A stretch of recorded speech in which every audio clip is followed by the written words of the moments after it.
നമസ്കാരം. നമസ്കാരം. 2018 C P എമ്മിനെ പറ്റി ഏറ്റവും വലിയൊരു തകർച്ച എന്ന് പറഞ്ഞാൽ ശബരിമല വിഷയത്തിൽ കൃത്യമായിട്ടുള്ള ഇടപാടുകൾ, അല്ലെങ്കിൽ ഈ പറഞ്ഞ പോലെ യുവതീ പ്രവേശനവുമായി ബന്ധപ്പെട്ട പല കാര്യങ്ങളായിരുന്നു. പക്ഷേ 2026 സി പി എമ്മിന് ഈ സാധനമൊന്നും വിട്ടു പോകുന്നില്ല എന്നുള്ളതാണ് മറ്റൊരു കാര്യം.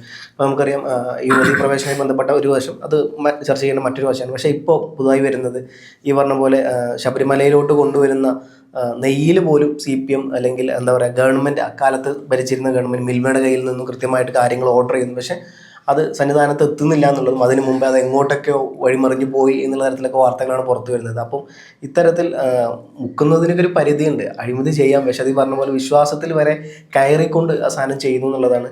നമുക്കറിയാം, ഒരുപാട് സ്വർണം അതിൻ്റെ ഉള്ളിൽ നിന്ന് കൊണ്ടുപോകുന്നു. അത് പിന്നീട് ചെമ്പ് പൂശാനാണ്, വെള്ളി പൂശാനാണെന്നൊക്കെ പറഞ്ഞുകൊണ്ട് തമിഴ്നാട്ടിലോട്ടും ചെന്നൈയിലോട്ടും അതിനുശേഷം പല മുതിർന്ന സിനിമാ നടന്മാരുടെ വീട്ടിലോട്ടും അവിടെ ദർശനത്തിന് വെച്ച് കൊടുക്കുന്നു. അതിൽ നിന്ന് കൃത്യമായിട്ടൊരു ഫണ്ട് ഈടാക്കുന്നു. പിന്നീട് അത് അവിടെ പോയി എന്നൊരു വിവരം ഇല്ലാണ്ടാക്കുന്നു. അതിലൊതുങ്ങുന്നത് മാത്രമല്ല, പിന്നീട് പറഞ്ഞു എങ്ങനെയൊക്കെ ഒരു വിശ്വാസിയെ വഞ്ചിക്കാൻ പറ്റും, എങ്ങനെയൊക്കെ അവരെ ഊറ്റാൻ പറ്റും, അതിൻ്റെ എല്ലാ കാര്യങ്ങളും ചെയ്തുകൊണ്ടാണ് ഗവൺമെൻറ് പോയിട്ടുള്ളത്. ഇപ്പോൾ ഇത്തരത്തിലുള്ള കാര്യങ്ങളും പുറത്തു വരുന്നു. മിൽമയുമായി ബന്ധപ്പെട്ട മിൽമയുടെ കയ്യിൽ നിന്ന് നെയ്യ് വാങ്ങിച്ചു എന്നുള്ളതും, പക്ഷേ അത് അങ്ങോട്ട് എത്തിയിട്ടില്ല എന്നുള്ളതും, എത്തുന്നതിന് മുമ്പ് തന്നെ അത് ക്രയവിക്രയം നടത്തി മറ്റെങ്ങോട്ടൊക്കെയോ അത് പോയി എന്നുള്ളതും. എങ്ങനെയാണ് സാർ ഈ ഒരു വിഷയത്തെ കാണുന്നത്? ഫവാസ, ഇത് വലിയൊരു ഗുരുതരമായ വിഷയമാണ്. ഫവാസ സൂചിപ്പിച്ചതുപോലെ ഈ 2016 പിണറായി വിജയൻ സർക്കാർ അധികാരത്തിൽ വരുന്നു. ആ അധികാരത്തിൽ വന്ന് അന്ന് മുതൽ തന്നെ ശബരിമലയുമായി ബന്ധപ്പെട്ട് വിവാദങ്ങൾ ഉണ്ടാക്കുന്ന രീതി തന്നെയായിരുന്നു അവർ പിന്തുടർന്നത്. ആദ്യം സുപ്രീം കോടതിയുടെ വിധിയുടെ മറവിൽ യുവതികളെ ശബരിമല സന്നിധാനത്തിൽ ശബരിമലയുടെ ആചാരാനുഷ്ഠാനങ്ങൾക്ക് വിരുദ്ധമായി കൊണ്ടുവന്ന് പോലീസിൻ്റെ യൂണിഫോം ഇടിവിച്ച് രാത്രി കൊണ്ടുവന്ന് തൊഴിപ്പിക്കുന്നു. സുപ്രീം കോടതി ഒരു കാരണവശാലും അങ്ങനെ ഒരു നിർദ്ദേശം കൊടുത്തിട്ടില്ല. സ്ത്രീകളെ പോലീസിൻ്റെ യൂണിഫോം ഇടിവിച്ച് അവിടെ കൊണ്ടുപോയി തൊഴിപ്പിക്കാൻ സുപ്രീം കോടതി ഉത്തരവിട്ടിട്ടില്ല. സ്ത്രീക്കും പുരുഷനും തുല്യ ആരാധനാ സ്വാതന്ത്ര്യമുണ്ട് എന്നുള്ള ഒറ്റ വിഷയമാണ് സുപ്രീം കോടതിയുടെ വിധിയിലുണ്ടായിരുന്നത്. എന്നാൽ സർക്കാരിന് ശബരിമലയുടെ പ്രധാന വിഷയങ്ങളെക്കുറിച്ചും അവിടുത്തെ താന്ത്രിക ആരാധനയെക്കുറിച്ചുമൊക്കെ സുപ്രീം കോടതിയെ ധരിപ്പിക്കുന്നതിൽ തെറ്റുപറ്റി അവിടെ കൊടുത്തിരുന്ന ഉമ്മൻചാണ്ടി സർക്കാരിൻ്റെ കാലത്ത് കൊടുത്തിരുന്ന അഫിഡാവിറ്റ് പിൻവലിച്ചുകൊണ്ട് പിണറായി വിജയൻ്റെ ഭരണകാലത്ത് നിയോഗിച്ച അവിടെ ദേവസ്വം കമ്മീഷണറായ എൻ വാസുവിനെ കൊണ്ട് മറ്റൊരു അഫിഡാവിറ്റ് കൊടുപ്പിക്കുന്നു. അതുപ്രകാരം ശബരിമലയിൽ ഏതെങ്കിലും സ്ത്രീകൾ പ്രവേശനത്തിന് വരികയാണെങ്കിൽ, ആരാധനാ സ്വാതന്ത്ര്യം തേടി വരികയാണെങ്കിൽ ഞങ്ങൾക്ക് അതിന് വിരോധമില്ല എന്ന് കാണിച്ച് അഫിഡാവിറ്റ് കൊടുക്കുന്നു. സുപ്രീം കോടതിയുടെ വിധി പ്രകാരം തിരിച്ച് ഇവർ ശബരിമലയിൽ സ്ത്രീകളെ പ്രവേശിപ്പിക്കുന്നു. അവിടെ തന്നെ ഹൈന്ദവ വികാരത്തെ തൊട്ടുകളിക്കാൻ പിണറായി വിജയൻ തയ്യാറായി. നവോത്ഥാന പ്രസ്ഥാനത്തിൻ്റെ പുതിയ വക്താവ് അയ്യങ്കാളിക്കും ശ്രീനാരായണ ഗുരുവിനും ഡോക്ടർ പൽപ്പുവിനും ശേഷം പിന്നെ പിണറായി വിജയനാണ് കേരളത്തിലെ നവോത്ഥാന നായകൻ എന്ന പേരെടുക്കാൻ വേണ്ടി കാണിച്ചൊരു സംഭവം പിണറായി വിജയൻ്റെ പതനത്തിലേക്ക് തന്നെയാണ് ഇപ്പോൾ വരുത്തി വച്ചിരിക്കുന്നത്. അതവിടെ നിൽക്കട്ടെ. അതിനുശേഷം പിന്നെ ഫവാസ് സൂചിപ്പിച്ച രണ്ടാമത്തെ കാര്യം ശബരിമലയിലെ സ്വർണ്ണക്കൊള്ള. ശബരിമലയിൽ എന്താണ് മിന്നുന്നതെല്ലാം അവിടെ നിന്ന് എടുത്തുകൊണ്ട് പോയിട്ടുണ്ട്. മിന്നുന്നതെല്ലാം പൊന്നല്ല എന്നുള്ളൊരു കവിമതം ഉണ്ടെങ്കിലും അവിടെ ഈ കർപ്പൂരത്തിൻ്റെ കൂട് പോലും രാത്രിയിൽ തിളങ്ങുന്നത് കണ്ടു കഴിഞ്ഞാൽ അപ്പോൾ അത് CPM സർക്കാരിൻ്റെ വക്താക്കൾ അടിച്ചു മാറ്റുന്ന കാഴ്ചയാണ് കണ്ടത്. ശബരിമലയിലെ ദ്വാരപാലക ശില്പങ്ങൾ, ശ്രീകോവിലിൻ്റെ ഇരുവശത്തും സ്ഥിതി ചെയ്യുന്ന ദ്വാരപാലക ശില്പങ്ങളിലെ സ്വർണ്ണപ്പാളികൾ അത് വിജയമല്യ പൊതിഞ്ഞു കൊടുത്തതാണ്. അതിന് ഗ്ലാനി സംഭവിച്ചിരിക്കുന്ന നിറം മങ്ങി എന്നൊക്കെ പറഞ്ഞ് ശബരിമല തിരുവിതാംകൂർ ദേവസ്വം ബോർഡിൻ്റെ അനുമതിയോടുകൂടി തന്ത്രിയുടെ ആജ്ഞയോടുകൂടി അവിടെ നിന്ന് മാറ്റുന്നു, ചെന്നൈയിലേക്ക് കൊണ്ടുപോകുന്നു. അത് തിരുവിതാംകൂർ ദേവസ്വം ബോർഡിൻ്റെ മാനുവലിന് എതിരാണ്.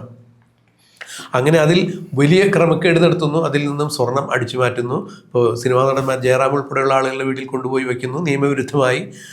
അങ്ങനെ ആ രീതിയിലൊക്കെ പണപ്പിരിവ് നടത്തിയിട്ടുണ്ട് എന്നുള്ളതാണ് പിന്നീട്.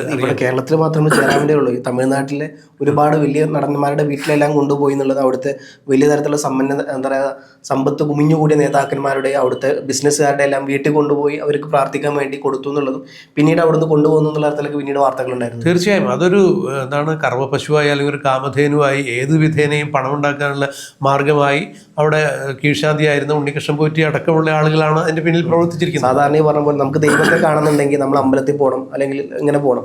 പക്ഷെ ഇത് നേരെ തിരിച്ചാണ്. ദൈവം മനുഷ്യനെ കാണാൻ വേണ്ടി ഓരോരുത്തരുടെ വീടുകളിലോട്ട് വരുന്നു, എന്നിട്ട് അവിടുന്ന് അവർക്ക് അനുഗ്രഹം കൊടുത്ത് തിരിച്ച് ദൈവം അടുത്ത വീട്ടിലോട്ട് പോകുന്ന ഒരു അവസ്ഥ. അതിലൊന്നൊരു ദൈവിക സാന്നിധ്യം ഇല്ല ഫവാസെ. കാരണം ഞാൻ തികഞ്ഞ വിശ്വാസി തന്നെയാണ്. ഞാൻ കഴിയുമെങ്കിൽ എല്ലാ വർഷവും മറ്റു മുടക്കുകളൊന്നും ഇല്ലെങ്കിൽ ശബരിമലയ്ക്ക് പോകുന്ന ഒരാളാണ്. അപ്പോൾ ശബരിമല നമ്മൾ ഏത് ആരാധനാലയത്തിലായാലും അവിടെ പ്രതിഷ്ഠിക്കപ്പെട്ടിരിക്കുന്ന വിഗ്രഹത്തിലാണ് ദേവചൈതന്യം. ആ ദേവചൈതന്യം കണ്ട് തൊഴുന്നതിന് വേണ്ടിയിട്ടാണ് നമ്മൾ അവിടെ പോകുന്നത്. അപ്പോൾ ഭഗവാൻ തൂണിലും തുരുമ്പിലും പ്രപഞ്ചത്തിൽ എല്ലായിടത്തും ഉണ്ട്. അങ്ങനെയാണെന്നുണ്ടെങ്കിൽ പിന്നെ എന്തിനാണ് പ്രത്യേക ദേവാലയങ്ങളിലേക്ക് പോകുന്നത് എന്നുള്ളൊരു ചോദ്യമുണ്ട്. അതിപ്പോൾ താന്ത്രിക വിധി പ്രകാരം അല്ലെങ്കിൽ വിശ്വാസപ്രകാരം ചില പ്രതിഷ്ഠകളിൽ ഉദ്വസിച്ചിരിക്കുന്ന ചില ചൈതന്യങ്ങൾക്ക് ചില പ്രത്യേകതകളുണ്ട്. ആ ചൈതന്യം കണ്ടുവണങ്ങാനും നമുക്ക് അതിൻ്റെ അനുഗ്രഹം കിട്ടാനും വേണ്ടിയിട്ടാണ് ആ ക്ഷേത്രാചാര സംബന്ധിയായ അത്തരം ക്ഷേത്ര ദർശനങ്ങളൊക്കെ നടക്കുന്നത്. അപ്പോൾ ശബരിമലയിൽ പ്രതിഷ്ഠിക്കപ്പെട്ടിരിക്കുന്ന അയ്യപ്പ വിഗ്രഹത്തിനാണ് അവിടെ ചൈതന്യം. ആ വിഗ്രഹത്തെ കണ്ടു തൊഴുന്നതിന് വേണ്ടിയിട്ടാണ് 41 ദിവസം വ്രതം എടുത്തിട്ട് അവിടെ ആളുകൾ ചെല്ലുന്നത്, അതിൻ്റെ ചിട്ടവട്ടങ്ങൾ അനുഷ്ഠാനങ്ങൾ പാലിച്ചുകൊണ്ട് ചെല്ലുന്നത്. ശബരിമല ശ്രീകോവിലിൻ്റെ പുറത്ത് 2 വശത്ത് സ്ഥിതി ചെയ്യുന്ന ദ്വാരപാലക ശില്പങ്ങൾ എന്നതുപോലെയുള്ള 2 ശില്പങ്ങളാണ്. ആ ശില്പങ്ങളിലെ സ്വർണ്ണപ്പാളികളാണ് ഇവർ അടിച്ചു മാറ്റിയിരിക്കുന്നത്. ആ ദ്വാരപാലക ശില്പങ്ങളിൽ അയ്യപ്പൻ്റെ ദേവചൈതന്യം എവിടെയാണ് ഇരിക്കുന്നത്? ഒരു വിശ്വാസി എന്ന രീതിയിൽ എനിക്കറിയില്ല. അപ്പോൾ ഇതാണ് ഒരു പ്രദർശനത്തിന് വേണ്ടി അവിടെ ഇവിടെ കൊണ്ടുപോയി വെച്ചത്. എന്ത് തന്നെയായാലും അതുമുതൽ ശബരിമലയിൽ വലിയ വലിയ വലിയ സ്വർണ്ണക്കൊള്ളകൾ അവർ നടത്തിയിരിക്കുന്നു. ഇതിലെല്ലാം ഉപരിയാണ്, അതായത് ശബരിമലയുമായി ബന്ധപ്പെട്ട് എന്ത് കാര്യം നടന്നിട്ടുണ്ടോ പിണറായി വിജയൻ സർക്കാരിൻ്റെ കാലത്ത് അവിടെ എല്ലാം അവർ അഴിമതി നടത്തിയിട്ടുണ്ട്. ഒന്നാം പിണറായി വിജയൻ സർക്കാരിൻ്റെ കാലത്ത് കടകംപള്ളി സുരേന്ദ്രൻ ദേവസ്വം വകുപ്പ് മന്ത്രി ആയിരിക്കുന്ന സമയം മുതൽ തുടങ്ങി 2017 മുതലാണ് ഈ ഇടപാടുകൾ അവിടെ പറയപ്പെടുന്നത്. ഭരണത്തിൽ കയറി 1 വർഷം അതെ, SIT പിണറായി വിജയന്റെ ആഭ്യന്തര വകുപ്പിന് കീഴിലുള്ള SIT അന്വേഷിച്ച് കണ്ടെത്തിയ ഈ ശബരിമലയായി ബന്ധപ്പെട്ട് സ്വർണ്ണക്കൊള്ളയായി ബന്ധപ്പെട്ട് അറസ്റ്റ് ചെയ്തവരെല്ലാവരും തന്നെ CPM-ന്റെ പ്രവർത്തകർ, CPM നിയോഗിച്ച ആളുകൾ, ദേവസ്വം പ്രസിഡന്റ്, ദേവസ്വം കമ്മീഷണർ, അതുപോലെ ദേവസ്വത്തിലെ മുതിർന്ന ഉദ്യോഗസ്ഥർ, എന്നിങ്ങനെയുള്ള ആളുകളെയാണ് SIT അറസ്റ്റ് ചെയ്ത് ജയിലിലടച്ചത്. എന്നിട്ട് ഈ ആളുകൾക്കെതിരെ ഒരു കുറ്റപത്രം പോലും, ഭാഗികമായ ഒരു കുറ്റപത്രം പോലും സമർപ്പിക്കാൻ സർക്കാരിന് സാധിക്കാത്തതിൻ്റെ പേരിൽ, സർക്കാർ അത് കുറ്റപത്രം സമർപ്പിക്കാതെ ഒളിച്ചു കളിച്ചതിൻ്റെ പേരിൽ ഈ അറസ്റ്റ് ചെയ്താകത്തിട്ട് എല്ലാവരും സ്വാഭാവിക ജാമ്യം കിട്ടി പുറത്തിറങ്ങാനുള്ള ഒരു സാഹചര്യം ഉണ്ടാക്കി. അങ്ങനെ പുറത്തിറങ്ങിയ ആളുകൾ ഏതെങ്കിലും തരത്തിൽ അതിൽ തെളിവ് അവശേഷിച്ചിട്ടുണ്ടെങ്കിൽ അത് നശിപ്പിക്കാനും അവർ തുനിഞ്ഞിട്ടുണ്ട്. ഇപ്പോഴും അന്വേഷണം എങ്ങുമെത്താതെ മുന്നോട്ട് പോകുന്നു. ഇവിടെ അതിലൊരു പ്രതി മാത്രം, മുരാരി ബാബു എന്ന് പറഞ്ഞൊരു ദേവസ്വം ഉദ്യോഗസ്ഥൻ മാത്രമാണ് മരിച്ചു പോയിരിക്കുന്നത്. അതവിടെ നിൽക്കട്ടെ. ഇപ്പം ശബരിമലയെ സംബന്ധിച്ചിടത്തോളം പ്രധാന വഴിപാട് എന്ന് പറഞ്ഞാൽ അവിടെ നെയ്യഭിഷേകമാണ്. ഈ ഭഗവാനെ നെയ്യിൽ ആറാടിക്കുക, നെയ്യഭിഷേകം ചെയ്യുക, ശിരസിലൂടെ ഇങ്ങനെ നെയ്യ് അഭിഷേകം ചെയ്യുക, അതാണ് അവിടുത്തെ പ്രധാന വഴിപാടും. ഭക്തർ കാണാൻ ആഗ്രഹിക്കുന്ന ഒരു ദർശനം കൂടിയാണ്. ഭഗവാൻ നെയ്യിൽ ആറാടി നിൽക്കുന്ന ആ ഒരു രൂപം കണ്ടു തൊഴാനാണ് ആളുകൾ ശബരിമലയിലേക്ക് എത്തുന്നത്. അല്ലാതെ മറ്റനുഷ്ഠാനങ്ങൾ, മകരവിളക്ക് മണ്ഡല പൂജയൊക്കെ തൊഴാൻ എത്തുന്നുണ്ടെങ്കിലും ശബരിമലയിലെ പ്രധാന വഴിപാട് നെയ്യഭിഷേകം തന്നെയാണ്. ഇവിടെ ഫവാസിന് അത് അറിയാമോ എന്ന് എനിക്കറിയില്ല. ഈ ശബരിമലയിലേക്ക് നമ്മൾ കെട്ട് നിറച്ച് പോവുക എന്ന് പറഞ്ഞൊരു ചടങ്ങുണ്ട്. ഈ കെട്ട് നിറച്ച് പോവുക, കെട്ട് നിറയ്ക്കുക അല്ലെങ്കിൽ കെട്ട് മുറുക്കുക എന്നൊക്കെ പറഞ്ഞ ആ ചടങ്ങിൽ പ്രധാനമായിട്ട് നമ്മൾ മുദ്ര നിറയ്ക്കുക എന്നൊരു ചടങ്ങാണ്. അതായത് നമ്മൾ ഈ തേങ്ങയിലെ നാളികേരത്തിലെ വെള്ളം ഊറ്റിക്കളഞ്ഞ്, അത് തുളയിട്ട് വെള്ളം ഊറ്റിക്കളഞ്ഞിട്ട് അതിലേക്ക് ഭക്തിപൂർവ്വം നമ്മൾ ഏറ്റവും വൃത്തിയോടുകൂടി ഉണ്ടാക്കുന്ന നെയ്യ്, അത് പശു കറവയുള്ള വീടുകളിൽ നിന്നും ആ പാല് വാങ്ങി കൃത്യമായിട്ട് അവർ ഉറയൊഴിച്ച് അത് കടഞ്ഞ് തൈര് കടഞ്ഞ് വെണ്ണയാക്കി ആ വെണ്ണ നെയ്യാക്കി ആണ് പലരും അത്രയും സംശുദ്ധിയോടുകൂടി ആ നെയ്യ് നിറച്ചിട്ടാണ് ശബരിമല സന്നിധാനത്തിലേക്ക് പോകുന്നത്. ഈ നെയ്യാണ് അവിടെ ഭഗവാൻ അഭിഷേകം ചെയ്യുന്നതിന് വേണ്ടി കൊടുക്കുന്നത്. അതിലൊക്കെ ഒരുപാട് തത്വങ്ങൾ പറയുന്നുണ്ട്. വിശ്വാസപരമായി നമ്മുടെ ആത്മാവാണ് അവിടെ ഭഗവാന് നേദിക്കുന്നത്. അപ്പം നിറച്ചു കൊണ്ടുപോകുന്ന ഈ നാളികേരം നമ്മുടെ ഭൗതിക ശരീരമായിട്ട് കണക്കാക്കുന്നു. ആത്മാവ് ഭഗവാന് നിവേദിക്കുന്നു.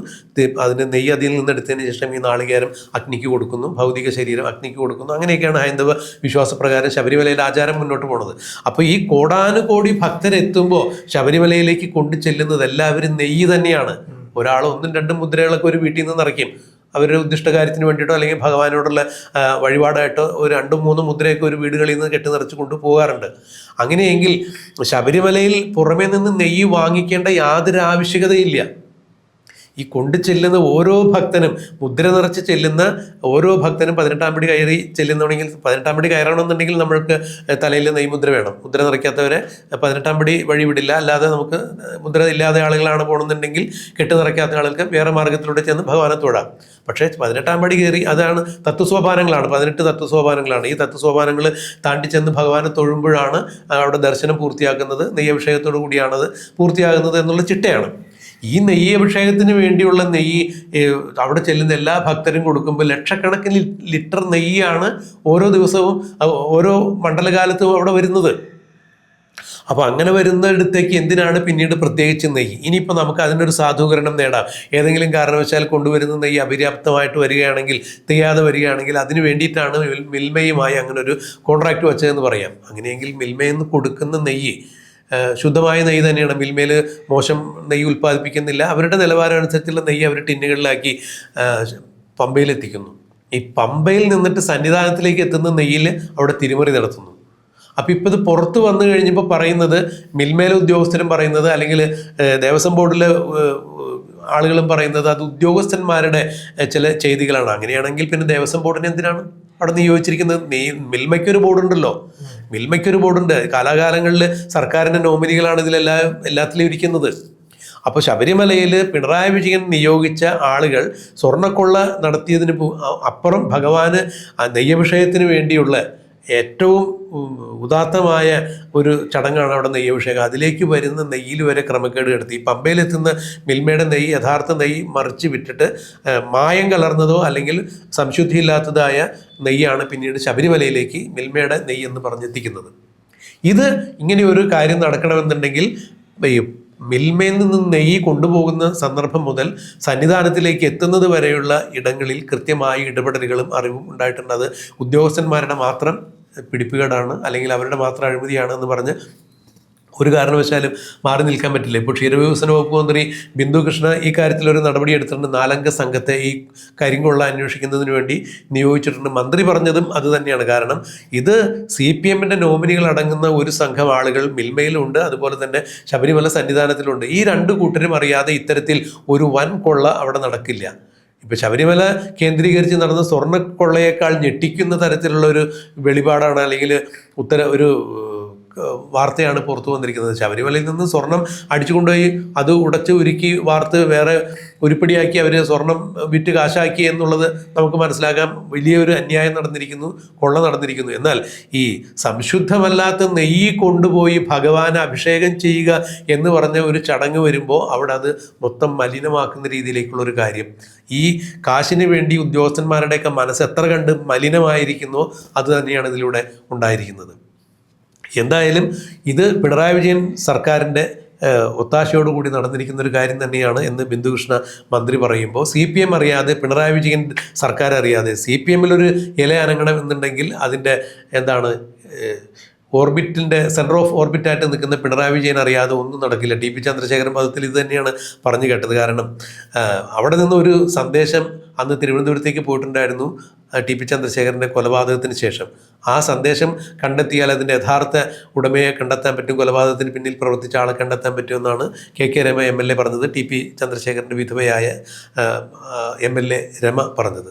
എന്ന് പറഞ്ഞതുപോലെ CPM-നകത്ത് എന്ത് നടന്നാലും അത് പിണറായി വിജയൻ അറിയാതെ നടക്കുന്നൊരു കാര്യമില്ല. പ്രത്യേകിച്ച് കോടിക്കണക്കിന് രൂപയുടെ തട്ടിപ്പാകുമ്പോൾ തീർച്ചയായും അത് പിണറായി വിജയൻ അറിയാതെ, പിണറായി വിജയൻ്റെ കയ്യൊപ്പില്ലാതെ അത്തരം ഒരു പരിപാടി നടപ്പാക്കാൻ അവിടെ സാധിക്കില്ല. അങ്ങനെയെങ്കിൽ ഇപ്പോൾ മന്ത്രി ബിന്ദുകൃഷ്ണ പറയുന്നതും ഇതുതന്നെയാണ്. CPM-ൻ്റെ ഉന്നത അധികാര കേന്ദ്രങ്ങൾ അറിയാതെ ഈ തട്ടിപ്പ് നടക്കില്ല. അപ്പോൾ ശബരിമലയെ സംബന്ധിച്ചിടത്തോളം സ്വർണ്ണക്കൊള്ളയ്ക്ക് പുറമെ അതിനേക്കാൾ വൃത്തികെട്ട, അല്ലെങ്കിൽ അതിനേക്കാൾ ഭീകരമായ മറ്റൊരു അഴിമതിയാണ് ഈ നെയ് തിരിമറിയിലൂടെ നടന്നിരിക്കുന്നത് എന്ന് പറയാം. എന്തായാലും അന്വേഷണത്തിനൊടുവിൽ ഇനി എന്താണ് ഈ കാര്യത്തിൽ പുറത്തു വരാനുള്ള ഇതിലും വലിയ കാര്യങ്ങളുണ്ട് എന്നുള്ളത് നമുക്ക് കണ്ടറിയാൻ കാത്തിരിക്കാം.